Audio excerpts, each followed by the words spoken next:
Meanwhile, so much for the Obamacare party in the Rose Garden, because look who's coming to be a thorn in their side. That's right. The White House says it surpassed its goal for the people enrolled in Obamacare. It's amazing what you can achieve when you make something mandatory and fine people if they don't do it and keep extending the deadline for months. It's like a Cinderella story. It's just a beautiful thing. You make everyone do it. Isn't it great how many people do it?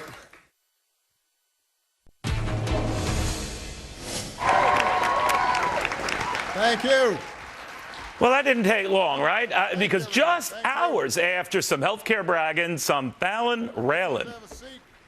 The White House says it surpassed its goal for the people enrolled in Obamacare. It's amazing what you can achieve when you make something mandatory and fine people if they don't do it and keep extending the deadline for months. It's like a Cinderella story. It's just a beautiful thing.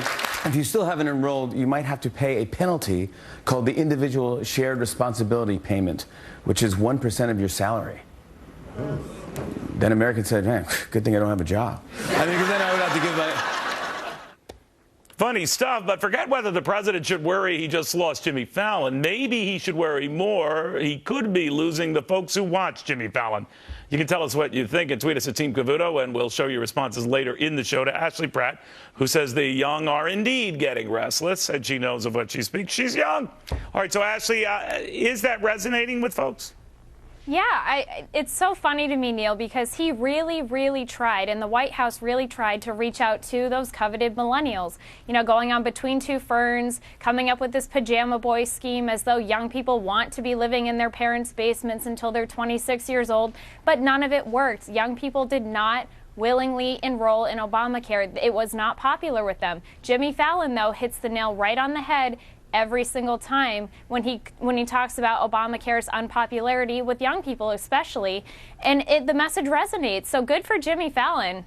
Well, you know, he was joking, and he has been very cooperative and very nice to Michelle Obama, working out with her and all the rest. So I'm not sure he's necessarily, you know, turning his back on the president. But I do notice that there is a theme to this here. No matter how the administration has reached out with advertising and the like, via LeBron James all the way to Lady Gaga to get young people to sign up, it's really not done the trick. I mean, the percentages just aren't there. And it might be, as Michelle Obama says, that the young just feel indestructible and they feel no rush to sign up. It might be that they think the penalty is a small cost to pay if they don't sign up. But something's going on. What is it? Yeah, I was actually talking with a young person the other day. She's 26 years old, so she can no longer stay on her parents' plan. And she was actually looking for coverage on the Obamacare healthcare.gov website. And when she was on there, it told her she did not qualify, or because she essentially couldn't afford health care. So she is forced to pay this penalty.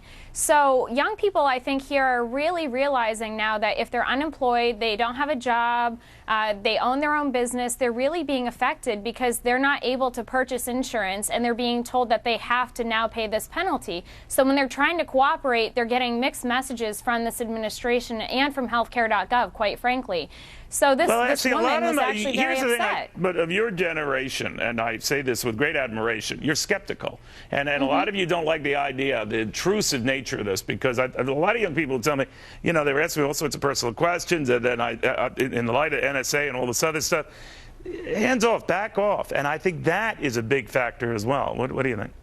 Oh, yeah, Neil, a Young America's Foundation poll showed that 48% of young people between the ages of 18 and 24 are very distrusting of big government and think that it's too big, as opposed to only 4% who think that it's too small. So that tells you right there that young people are losing confidence in the federal government's handling of programs, especially after the rollout of Obamacare, because we know how botched that was. And when they try to, you know, pitch things like Pajama Boy, what young person wants to end up as a government-dependent mooch? They don't. They want to be independent. I agree. Pajama Boy turned everything. I mean, they were making progress, and Pajama Boy came in and came over. Oh, that was Ashley, horrible. You're the best. Thank you, young lady. I appreciate it. Thank you. Ashley Pratt.